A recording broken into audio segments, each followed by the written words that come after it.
Hello, my name is Jennifer Wyack. I'm from The Ohio State University, and I'll be discussing BTK inhibitors versus chemoimmunotherapy for the initial treatment of chronic lymphocytic leukemia, or CLL. So during this talk, we'll start by discussing the clinical trials that have compared chemoimmunotherapy to BTK inhibitors as frontline CLL treatment. And then we'll briefly discuss some of the ongoing questions regarding BTK inhibitors and the clinical trials that are ongoing that are designed to answer some of these questions. So to start, this is a figure that is familiar to probably many of you. This is a schematic of the B-cell receptor signaling pathway. And so in a normal B cell, the B cell receptor is interacting with the outside environment. And when it comes in contact with an antigen, it activates and recruits proteins such as LIN and SYK, which recruit and activate Bruton's tyrosine kinase, or BTK, which then continues a cascade of signals through PLC gamma 2, eventually resulting in a number of different outcomes depending on the nature of the B cell and the antigen that is ligated. And so in a normal B cell, an antigen encountering the B cell receptor can result in proliferation, activation, or even anergy or apoptosis. Within a CLL cell, there's actually very little interaction between the B cell receptor and the outside microenvironment or the outside environment. However, all of the components of the B cell receptor pathway are intact and remain constitutively active, including BTK. So as you know, inhibitors of BTK, such as the covalent inhibitors ibrutinib and acalabrutinib, that are both FDA approved for the treatment of CLL, they shut down B cell receptor signaling by blocking BTK, where there really is not a lot of redundancy there. And so that leads to suppression of these activation signals and suppression of things like the AKT pathway, NF-kappa B, and the MAP kinase pathway.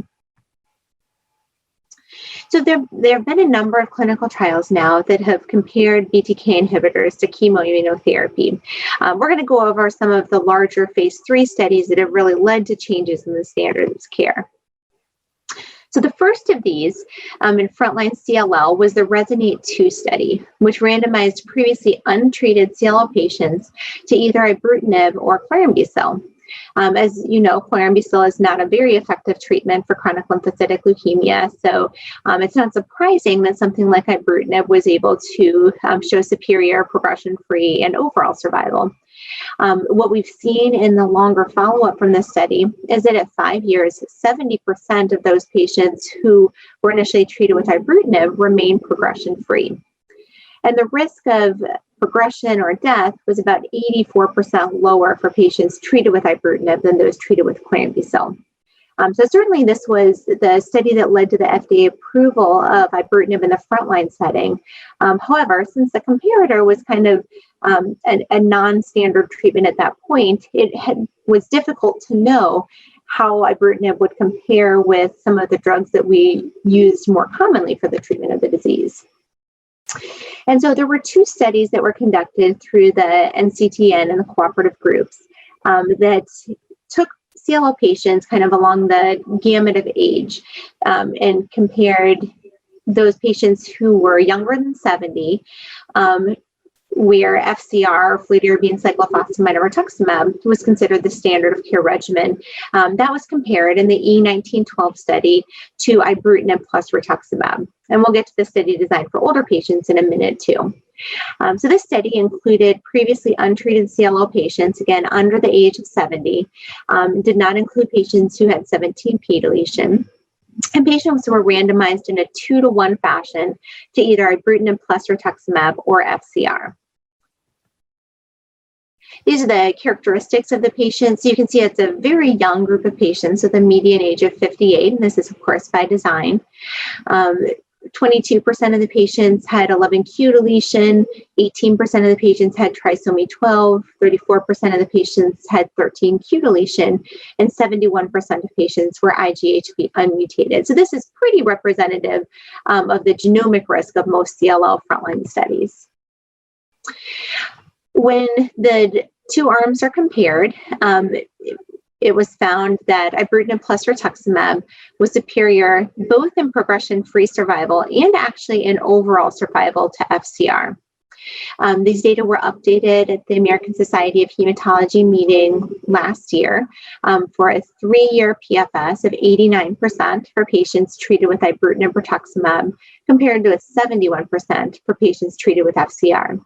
Overall survival was excellent really in both groups, 99% in the patients treated with ibrutinib rituximab compared with 93% for the patients treated with FCR. When the patients were broken down based upon IGHV mutational status, which is, of course, one of the biggest and most important ways that we can kind of dichotomize CLL patients into those who are good risk versus those who have less favorable genomic risk. We see that most of the improvement in IR compared to FCR is driven by those patients with IGHV unmutated disease, where you can see the Kaplan-Meier curves really separate between the two arms. When you look at the patients with IGHV mutated disease, the arms are very close together, at least with this amount of follow-up. These are the patients who we know are going to do very well with chemoimmunotherapy treatment. And in fact, a good percentage of those patients treated with FCR may become cured. We've seen from the German CLL-8 study and the MD Anderson experience that probably the majority of patients with IGHV mutated disease who don't have high genomic risk CLL will actually have 10, 15 plus year remission durations. So it remains to be seen whether in this group we actually will see a separation where the IR arm eventually performs better than FCR, or whether these two curves will remain fairly close. And I think long-term follow-up is going to be really important here. When we look at the grade 3 or higher treatment-related adverse events, we see that the majority of these are more common in the FCR treatment compared with ibrutinib or rituximab, especially those hematologic toxicities, which are fairly common with FCR therapy. When looking at some of the toxicities that are highly associated with ibrutinib therapy, things like atrial fibrillation, bleeding, hypertension, diarrhea, we see in this study that atrial fibrillation and hypertension both come out significantly higher in the IR arm. So the E1912 study, like I mentioned, was a study designed for patients under the age of 70. The A041202 study was designed for older patients, patients age 65 or older, where FCR really was not considered the standard of care. And in this study, we randomized patients on a 1-to-1-to-1 fashion to either bendamustine plus rituximab or BR, or ibrutinib given by itself, or ibrutinib given in combination with rituximab. At the time of progression, the patients who were initially enrolled to the BR arm were able to cross over to single agent ibrutinib. These are the characteristics of the patients on this study. By design, again, this was an older patient population with a median age of 71. 10% of the patients had TP53 mutation, 6% had 17p deletion on FISH. 53% were ZAP70 unmethylated, which is fairly equivalent to IGHV unmutated, where 61% of the patients that were able to be tested in a retrospective manner were IGHV unmutated. 19% of the patients had 11q deletion, and 29% had a complex karyotype, which is 3 or more cytogenetic abnormalities. When we look at progression-free survival, we can see that there is a significant improvement in PFS for both of the ibrutinib-containing arms versus bendamustine plus rituximab. At 2 years, 74% of patients on the BR arm were progression-free, compared with 87% on the ibrutinib arm and 88% who were randomized initially to ibrutinib plus rituximab.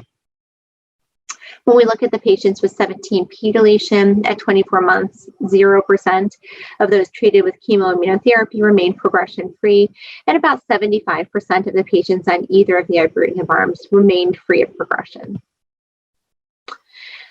We also looked at patients who had a complex versus a non-complex karyotype, because it's been demonstrated previously that patients with a complex karyotype do have higher risk disease, and in many instances don't respond as well to chemoimmunotherapy. As well, in the relapsed and refractory setting, we've seen that complex karyotype patients do have an inferior PFS with ibrutinib compared with those without complex karyotype.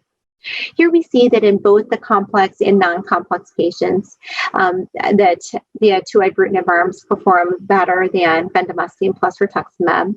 We also saw that even though we do see a difference in outcomes for complex versus non-complex in the patients treated with BR, we actually don't see that in the ibrutinib treated arms, at least with this follow-up. When we looked at the patients who were expected to do better, again, those are the patients with IGHV mutated disease. And in this trial, these were also patients who had ZAP70 methylated disease, which is designed as a surrogate for IGHV mutational status. And we can see that in these very good risk groups, we have similar progression-free survival among all three arms, again, at this 2-year follow-up. We do start to see, I think, some separation of the curves as you get out near the end. So we'll have to see again with longer follow-up whether we see these curves start to separate or remain fairly close together. Overall survival was not different among the three arms, 90% in the ibrutinib arm, 94% in the ibrutinib rituximab, and 95% in the bendamustine rituximab arm. Again, this study did have a crossover design, so all patients did have the opportunity to receive ibrutinib, so we don't necessarily expect that we will see an overall survival advantage for one of the arms. When we look at grade 3 or higher adverse events, similar to the ECOG study, we see that many of the hematologic toxicities are more common with the bendamustine plus rituximab regimen, and those specifically are neutropenia and thrombocytopenia. Non-hematologic toxicities were more common in the ibrutinib arms compared with chemoimmunotherapy, and specifically atrial fibrillation was higher in the ibrutinib-containing arms, as was hypertension, just like the ECOG study. We do see that the rates of atrial fibrillation, grade 3 or higher, and overall seem to be higher in this older patient population than what was reported with the younger patients. So the third phase 3 study that came out about the same time as the NCTN studies is the ILLUMINATE study. This trial took patients primarily who were over the age of 65 or older, but also included those that were under the age of 65 that either had poor renal function or high-risk disease or high levels of comorbidities. Patients on this study were randomized to ibrutinib plus obinutuzumab compared with chlorambucil plus obinutuzumab. When we look at the patient characteristics on this study, we see that most of the patients are older with a median age of about 71. About 14% of patients had 17p deletion, and about 15% had 11q deletion. About 13 to 14% were TP53 mutated, and about 60% were IGHV unmutated. Progression-free survival in this study also did significantly favor the ibrutinib-containing arm. At 30 months, 77% of the patients treated with ibrutinib plus obinutuzumab remained in remission, compared with 16% of the patients treated with chlorambucil plus obinutuzumab. When we look at this forest plot, we see that basically all groups of patients benefit from ibrutinib plus obinutuzumab compared to the chlorambucil arm. The only one that even crosses the confidence interval there are the patients that are not high risk, similar to what we saw with the other two studies. When we look at adverse events, on this study, the hematologic adverse events, again, were more common with the chlorambucil plus obinutuzumab arm. And then atrial fibrillation was higher in patients treated with ibrutinib plus obinutuzumab. So what did we learn from these data? First, ibrutinib is more effective than chemoimmunotherapy in the treatment of frontline CLL. I think this remains an open question with the IGHV mutated patients, especially those who have the potential for cure with FCR. Ibrutinib is likely more toxic in older patients than in younger, and even outside of these data, we've seen in other studies looking at some of the side effects that we see with ibrutinib, specifically the cardiac side effects like atrial fibrillation, like ventricular arrhythmias, like hypertension, they all seem to be more common in older patients treated with the drug. The addition of rituximab to ibrutinib does not improve progression-free survival. The benefit of obinutuzumab really is not clear at this point, though. We know that obinutuzumab is a more potent antibody than rituximab, and we don't really have data either way to tell us whether the addition of obinutuzumab to ibrutinib is beneficial. So now we'll move on to the treatment of CLL with BTK inhibitors. What's next? So what are the open questions?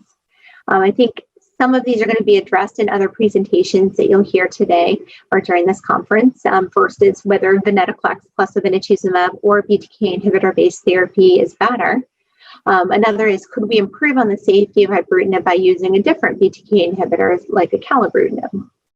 Another question that we'll talk about here for a minute is, can we improve on the efficacy and safety of ibrutinib by combining it and thereby producing time-limited therapy? And lastly, is there a role for early therapy in CLL? So to start with, discussing whether we could combine ibrutinib with other agents like BCL2 inhibitors to create time-limited treatments that are effective and safe. The successors to the two NCTN trials that I showed you are the Alliance AO41702 study and the EA9161 study. And I'll go over these schema. Both of these studies are open right now. They're open in hundreds of places around the country. And I would really encourage you, if you have frontline CLL patients in need of therapy, to consider putting them on these studies so that we can really answer these important questions. So this study is for patients who are age 70 and older. Patients are stratified based upon 17p deletion and then randomized to ibrutinib plus obinutuzumab versus ibrutinib plus obinutuzumab plus venetoclax. The patients that are initially enrolled on the doublet therapy will have standard 6 cycles of obinutuzumab, and then at the end of 1 year, which is about 14 cycles, they'll undergo a response evaluation.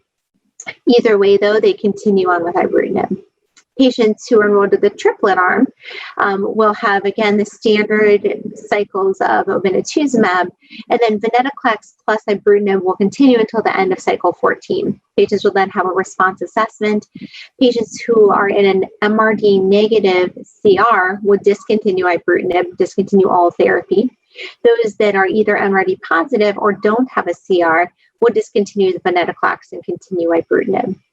So the primary objective is to compare the progression-free survival of the initial 2 treatment arms using that strategy of a response-adapted discontinuation. So again, this is open for patients who are age 70 and older, who have either CLL or SLL with no prior therapy and an indication for treatment. And here we have the EA9161 study, which is a randomized phase 3 study again. This is for patients who are under the age of 70. Patients in this trial will be randomized to actually the same treatments, as the Alliance study, but given a little bit differently. So ibrutinib plus obinutuzumab will be given exactly the same, and ibrutinib will be indefinite. Patients who are enrolled at the triplet arm will receive about 18 months of total therapy, and then all patients on that arm will discontinue therapy. Primary objective, again, is progression-free survival of these 2 treatment arms. And this study, again, is open for patients under the age of 70 who have CLL or SLL and an indication for therapy. This study does not allow patients with 17p deletion. So last question is there a role for early therapy? And this is something that obviously has been revisited multiple times in CLL. The most recent way that this was done was the German CLL 12 study. So now that we know a lot about risk stratification in CLL and have good drugs like ibrutinib, in this trial, patients who were either intermediate, high, or very high risk based upon a risk score were randomized to either ibrutinib or placebo. Interestingly, there was not a lot of difference in adverse events, at least serious adverse events, between ibrutinib and placebo. Event-free survival, as you might expect, was better for patients who were being treated than those who were not treated. However, there was not a difference, at this time at least, in overall survival. So fairly soon, the SWOG cooperative group is going to open a phase 3 study, the EVOLVE CLL trial. This is a study of early intervention versus delayed therapy with venetoclax plus obinutuzumab. So in this study, it'll take patients with newly diagnosed CLL who have an IPI score of 4 or greater or have complex karyotype. Patients will be stratified to either high risk or very high risk, and then randomized to early versus delayed venetoclax plus obinutuzumab. So this is a study we're really eagerly anticipating coming forward soon, and again, something to think about with your newly diagnosed CLL patients.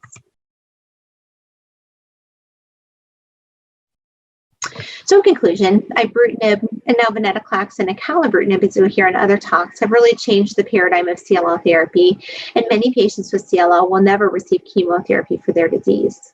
Although our current treatments are effective, there definitely remain areas in need of improvement, and prospective clinical trials remain extremely important to help determine the optimal frontline treatments for our CLL patients. And with that, I would thank you for your attention, and I'll be happy to take questions during the live session.